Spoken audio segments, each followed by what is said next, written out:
I don't know if humanity in general is ready for this. It's like my question years and years ago, is humanity ready for freedom? And everybody, shook their heads, yes, freedom, freedom. But I still question it, because freedom requires responsibility. Freedom for yourself requires a tremendous responsibility. No taking or feeding off of others, no blaming others. It's a tremendous amount of responsibility that's saying, I am the creator. There is nothing in my way. There is nothing stopping me from wealth or health or anything else. That's freedom. That's a creator. But it also takes a tremendous amount of responsibility for yourself as the creator. So I'm saying all this in preparation for where we're going to go today.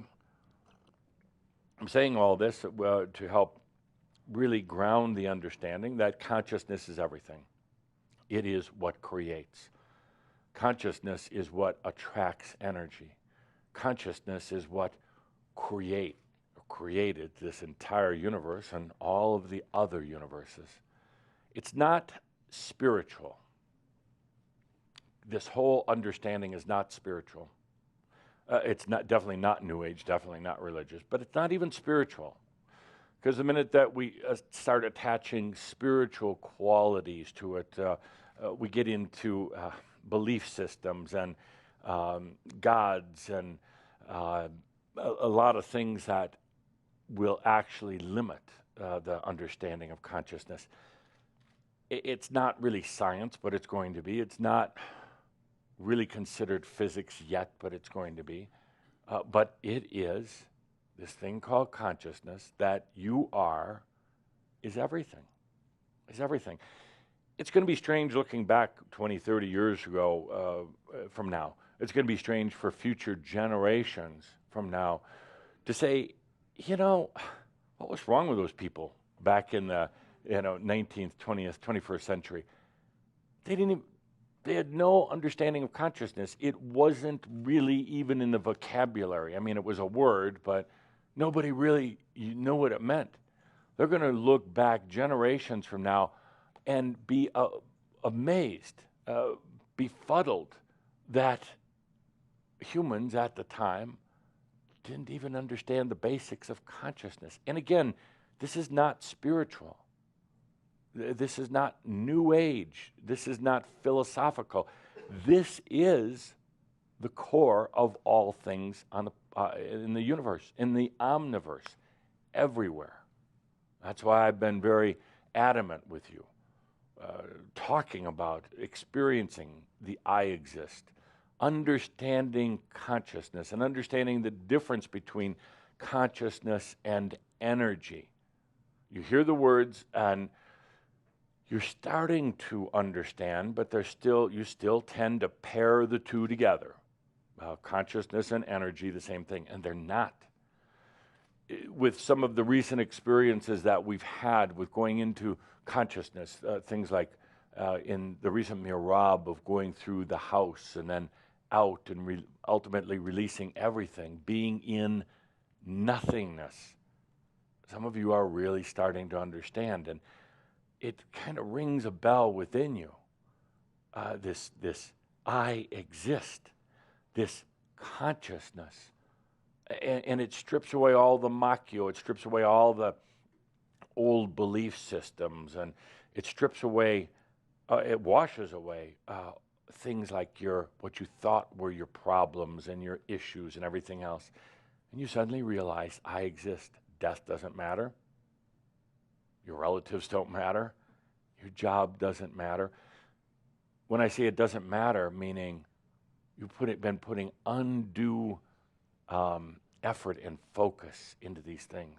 They don't matter. With true consciousness, all this just kind of falls into place. Life becomes synchronous. It just happens.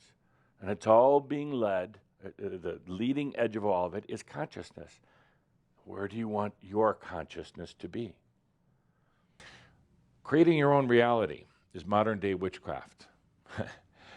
And people are going to tell you you're crazy.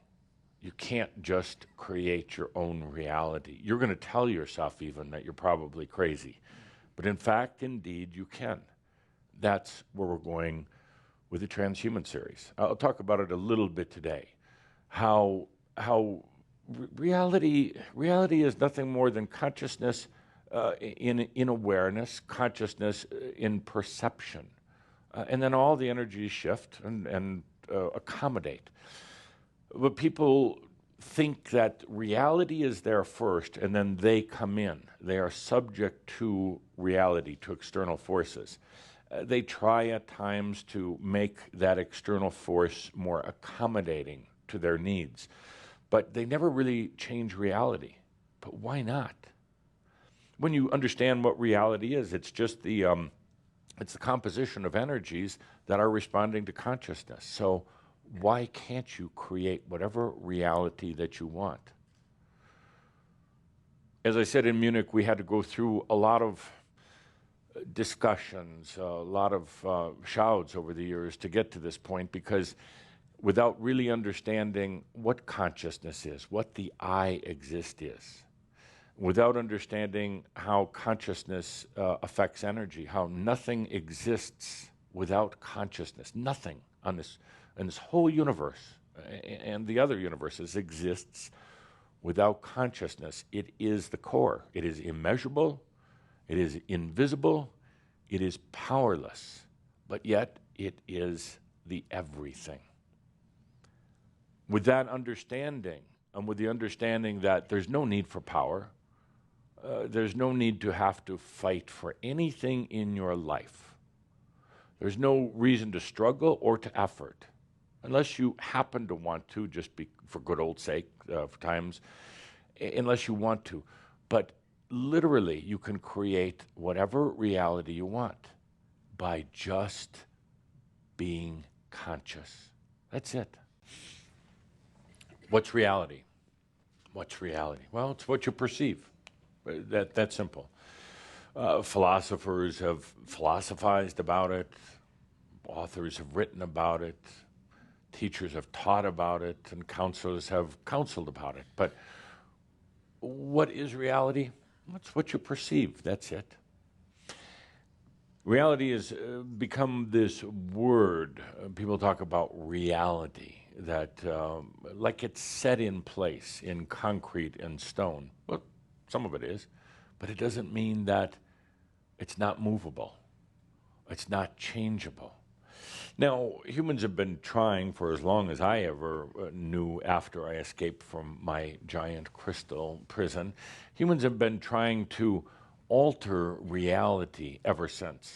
I've watched over eons of time as they've changed, they've tried to change reality, but in oh so little steps, with oh so little success, with a lot of frustration. They've tried to change the nature of reality. But the problem is quite simple. The problem is that, A, they believe the reality. They believe this is real. They're trying to change it from within their beliefs, and it doesn't budge very far. As a matter of fact, there's a tendency for reality to contract or to become even more solidified when one really buys into the fact that this is reality. This is not. This is perception. That's all it is. That's all this is perception. I've talked a lot, particularly in the last few years, about the human senses and the mind, and how everything is brought in through these senses and then believed as reality.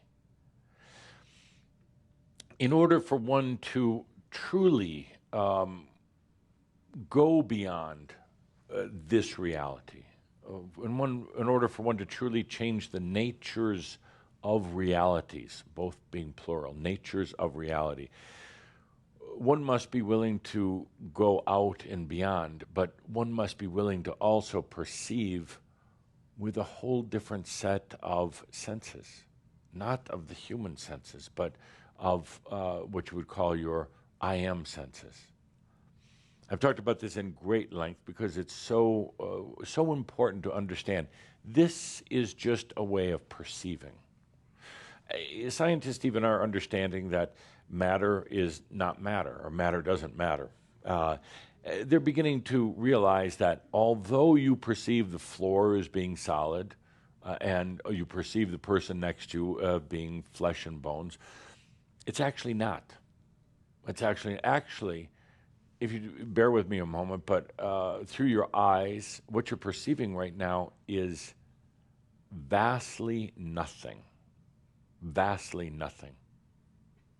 What you see with your eyes, you assume to be a body, hair, the floor, the ceiling, everything else. Actually, what's there is almost nothing but empty space. Isn't that amazing? But the eyes would have you, the eyes are actually doing a nice job of telling your mind that the room is filled with people, or if you're watching it online, that you're watching a computer. You're not. You're watching empty space. For the most part, there are some would say there are particles. I say even that's not true. There is plasma. What you're really sensing in reality is the movement of plasma. That's it. Kind of unromantic, isn't it? Yeah.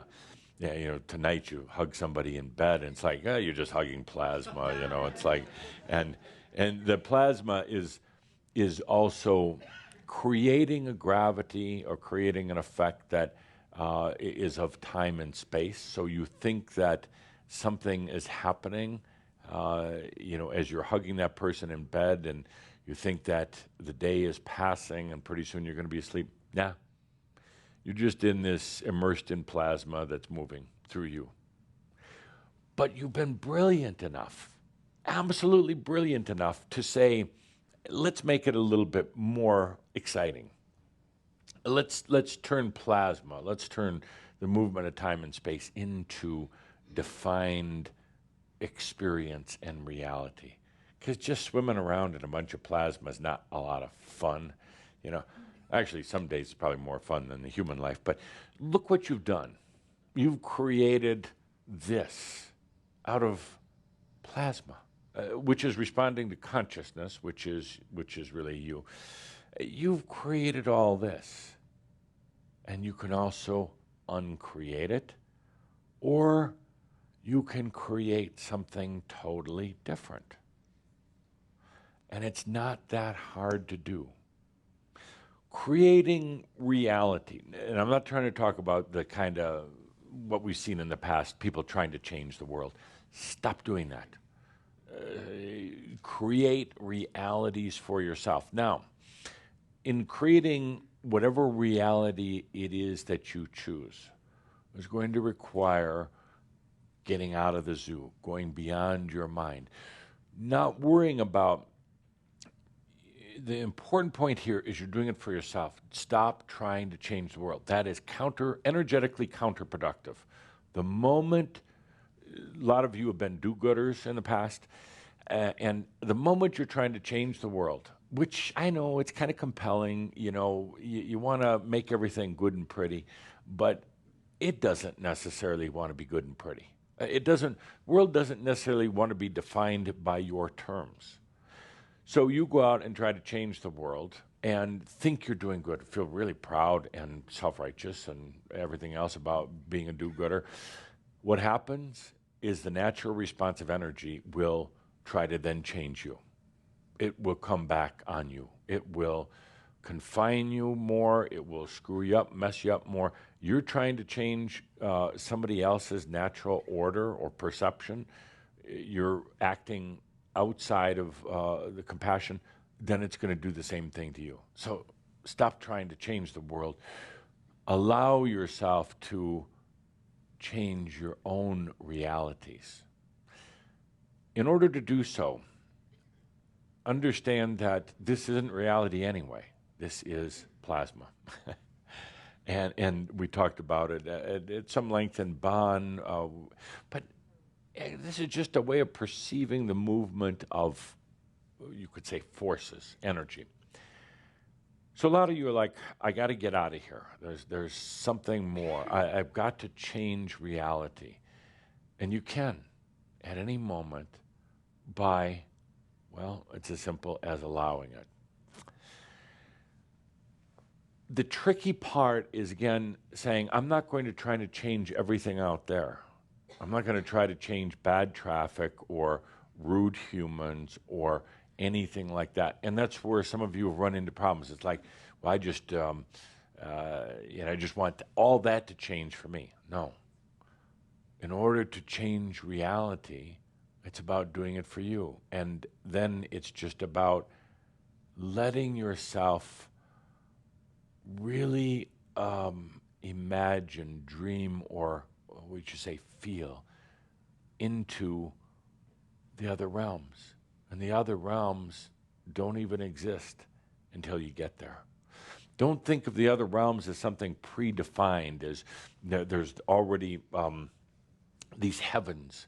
There's already everything else is defined out there, because it's a trap. It's really just more of this reality. When you get into that, like you think, that's why I'm adamantly opposed to when people get into the fifth dimension and the sixth and everything else, because they're buying into just a little bit more polished human reality. They don't really understand, and there's not those dimensions. There's nothing until you're there. And then a new reality starts to take form. A new reality is birthed. Not one that you're going to bring everybody else into. Don't even worry about that right now. But one that you can birth on your own. What does that mean? It means you know that there's so much more than this, and there is.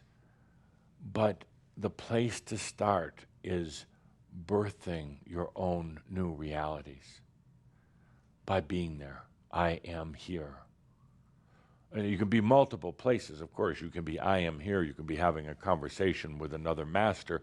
And in the meantime, birthing a new reality for yourself.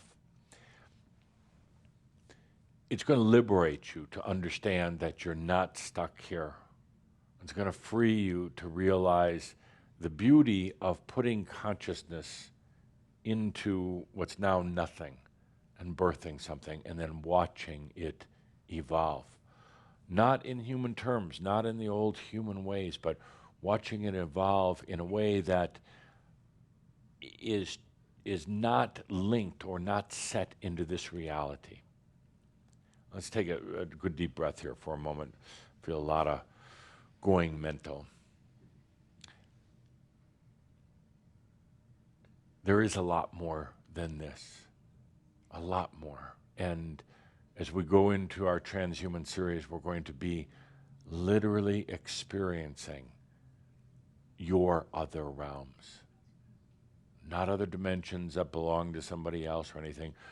And then from that experience, you'll understand really how you got here and how easy it is to go beyond. So instead of talking about it, let's have some music and experience it. Reality. What is it? What is it? Well, it's your presence. It's your I am here. Reality is a way of perceiving, sensing. Reality is kind of a temporary journey, little experience. Actually, it doesn't even have to have purpose. I know humans really like to have purpose, then they feel justified in getting stuck. You don't need purpose in this reality or in any other reality. I mentioned recently that I'm sad to see that humans now don't go out beyond in their dream state. It used to be that they would go out there and get into the crystalline realms, the creative realms, the no realms. And I watch it now and they don't. They stay close to home when they go to sleep at night. They stay in humanness, even if they're not physically present, but they're present in every other way. They stay immersed in their problems, and they stay immersed in mass consciousness. They don't go out anymore. Kind of like, kids these days, I hear you saying all the time, kids these days, they stay inside and play video games. Well, humans, they stay within the boundaries of mass consciousness and don't venture off. One of the things that I'd like you to do right now is to feel into going into these other realms in your dream state, passing beyond the confines of mass consciousness, limitation, humanness, really giving yourself that deep permission now, starting tonight, starting now,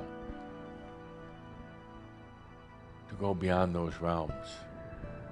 In a way, they're comforting. Those realms are, you're familiar with them. But it's time to go out and beyond. It's time to be creators once again. Go into nothingness. Your body is sleeping, your mind is somewhat quieted, and now the I am here. I am present. Can go out into nothingness. Where is nothingness? Well, it's nowhere. But you go out into where there is nothing, let alone maybe some plasma, some energy, but just it's even in a state of nothing within nothingness, just waiting for you.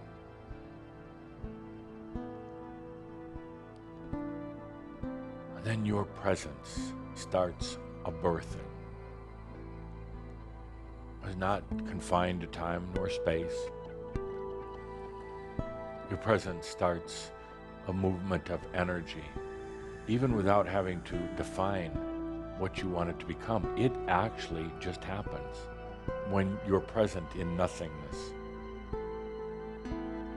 meaning freedom. Energies start moving. The human would have had to start defining, shaping, building, perceiving the energies, but when you're out here in nothingness and you're birthing creativity, you don't have to define, you don't have to determine the size and the shape and the colors. You don't have to do any of that. You're just there, your presence. This is pure creation. This is effortless creation. And this is how reality comes to be.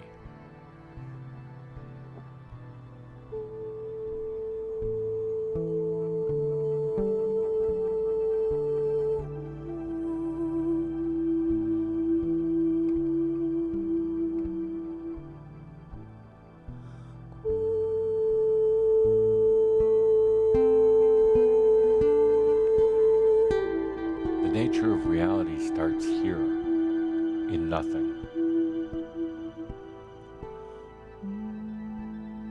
And it's birthed of you. It's birthed of you. Now, I'd like you to observe for a moment, and not thinking. I'd like you to observe, perceive, in a way you may not be used to, but perceive now as a new reality is birthed of you. I use the word of very deliberately. Be the observer now to see, to perceive what happens.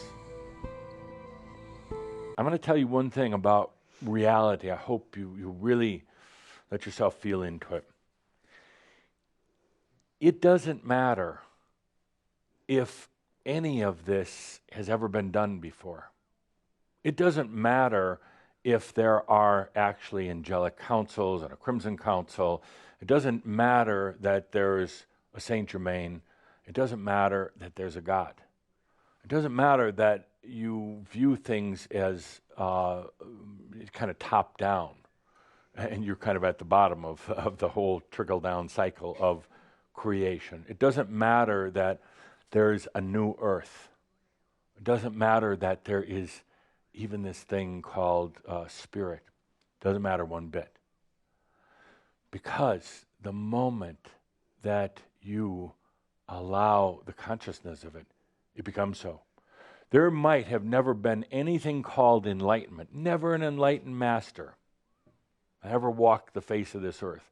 It might have just been totally boring biology. Evolution from pond scum up to this over millions and millions of years. And it wasn't created by energies or God or anything. The funny thing is, it doesn't matter. Because the moment that your consciousness is there, then it is so. Then you've created the God. Then you've created the new. You've created something outside of the old cycle. You've created Saint Germain and Adamus. It doesn't matter if it was never there before. You could be creating it from the bottom up, and it can be being created from the top down. It doesn't really matter. What matters is if your consciousness is there. Then it becomes so. Then universes and dimensions are created. It doesn't matter if time was a constant and energy was just energy. Because the moment you dream something beyond, then it occurs. That's what I love about creation. It works both ways. It's top down and it's bottom up. That's the amazing part. Thank you. So anything else you're worried about? Nothing major, no. No?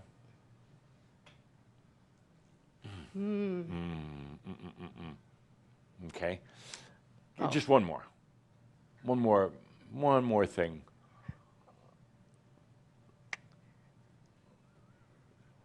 Yeah. Well, the whole enlightenment business. The whole enlightenment business. Yes. Yeah. Let's see, I can't think of anything else. Oh, yeah. The world, the universe, God, the whole. Oh, yeah, I kind of forgot about that little stress in my life. Yeah. So what would be your worry about it? Oh, am I doing it right? When will I get there? I understand that I am already there. Let's go right to the core. Does it exist? Okay. I'd worry about that. If I were any of you, I'd worry, is it even real? Yeah. I mean, I'd worry big time about that. Mm-hmm. Yeah. We're taking it on faith. Sure. And what proof do you have? None. Absolutely none. But I will tell you one little secret. Even if it's not true, even if it's all a bunch of whitewash, a funny thing happens because of the nature of consciousness that if it didn't exist, consciousness makes it exist, creates it to exist. If I use my green pond scum story, say if there's no God, it was just this weird evolution from green pond scum and it created Earth and humans and everything else, and there is no God, there are no angels. Consciousness, which has to exist, it has to exist for anything else to exist. Mm-hmm. Consciousness is now going to create God and heavens and angels and ascension and enlightenment and the full blossoming of what was just green pond scum into magnificent ascended masters. That's the beauty of it. It's actually not necessarily coming top down. God, angels, humans, animals, green ponds come. It could come up the other way. It's the amazing thing. That's the beauty of consciousness. If everything else is distorted or not true or doesn't exist, the moment consciousness is added, it becomes so. That's the amazing thing. So let's say there is no such thing as enlightenment. You're born and you die, and that's it. Suddenly, the moment that your consciousness says, no, there's more, then there is. That's the amazing thing. And that applies to everything, whether it's this, whether it's your human life, and that's kind of actually what's happening in your human life right now. You're putting consciousness in it, and it's expanding and creating. Whether it was ever there before or not, now it is. The amazing miracle that's happening is, even if there was just, let's say the old biblical God, and that's all there was, and you die and you go to heaven or hell, let's say that's all there was. Suddenly it's changing from consciousness. Suddenly it's like, no, I want more. Now there is more. Okay, well, thank you. Thank you for letting me carry on. David hardly ever gets to talk. Yes. I feel that I have trusted other people more than myself. Good. So let's change that around a little bit. You don't trust yourself. That has nothing to do with other people. Yeah. That could be, for her, a very, very good reason. I don't trust myself. There's a huge factor in enlightenment. I'm going to get into it in just a moment, but there's a huge factor about letting go. And it's ingrained in each and every one of you when you really let go. And I mean let go. That the dragons, the demons, and Satan and everybody else are going to be there waiting for you to devour you. It's a fear that's been instilled in every one of you. And there is that. What if I let go and this was all a joke? I'm going to give you my simple answer beyond that. Life is whatever you basically imagine it, choose it to be, with the keper. The keper, there's this air, physical air, the ethereal air. It creates a fabric, like a material, like a beautiful, glistening material. And you throw your keper on that fabric, and it creates your life. Most people don't know that, and they don't do it consciously. They just kind of splatter on that fabric. But there's this beautiful fabric, and with a keper, you can create anything you want. It doesn't... Where you're going, where all of us are going, is beyond, into whatever you want. There's this fear that there's going to be some darkness. You just laugh at the darkness. Yeah, it's going to be there. Well, it's going to be yours. You just laugh at it. And then we become whatever we choose to become. And continuing to evolve it, to expand it, to make more of that painting on this air and ether fabric. It's that simple. In other words, none of it matters. It's only what you choose. So, but a part of it's trusting yourself. It goes back to an old thing I'm really tired of now. Oh, I did bad things in a past lifetime and I killed people. I was in war. Yeah, we all did. That's part of the human journey. Get over it. Just get over it. It's not going to happen again to any of you. None of you, just double checking, none of you are going to be murderers or, you're not going to be terrorists or anything like that. So it's not going to happen. Get over it. Okay, one more quick one. We do need to move on. You already called on? And Shambhara, yeah. Somebody's already on their email or Facebook or whatever. How can he be so arrogant? You know what? It's an act. And maybe you stop acting like such a deadhead. Oh. And I'm not talking to all of them. There's just one person out there. Oh, he's so arrogant. Why don't you stop acting like a bore, okay? You know who you are. It's all an act, you see? And if you act a little pompous, it's better than acting like, oh, I'm a victim. Try it. Act a little, yeah, life has been good to me, so I'm a little better. I don't care. It's just an act. And then, you know what happens? You act that way. It's like, okay, so I got more money than you, okay? And that's fine by me, not by you. And you start acting that way, and you know what? The energy gets delivered to you that way. That's kind of a weird thing. It's called, like, where's my book? I need a prop. Active consciousness. Yeah, somebody have, there you go. Yeah. It's the act of consciousness. It's all here. It's actually 150 pages. Interesting to note, about 10 of which are blank. Why do they do that? And it's all an act. You act like you're ready for ascension or enlightenment. Guess what? It's there. It's all an act. Some would argue that acting is not real. Oh, crap, look at you. That is an act, and it's not real, and it's really tiring now. And I'm not talking to all of you online. There's just that one. One that's Adamus. I'm going to write something bad on Facebook. It's all an act. And you can act any way you want. You can act eccentric, and you already do. You can act any way you want. You can act like you are so together. And even if that human part of you goes, oh, you're faking it. I don't care. So are you, stupid human part. You're faking it. I'm going to act like I'm really together, that I'm abundant. I'm going to act like my health is good, that I've got this youthful, vibrant body. It's all an act. And the moment you start believing that, well, you're faking it, the moment you start buying into your act as only a human of limitations, you got a long, long, long way to go. So, act, whatever, and act many, all at the same time. It's all at the same time. It's not singular.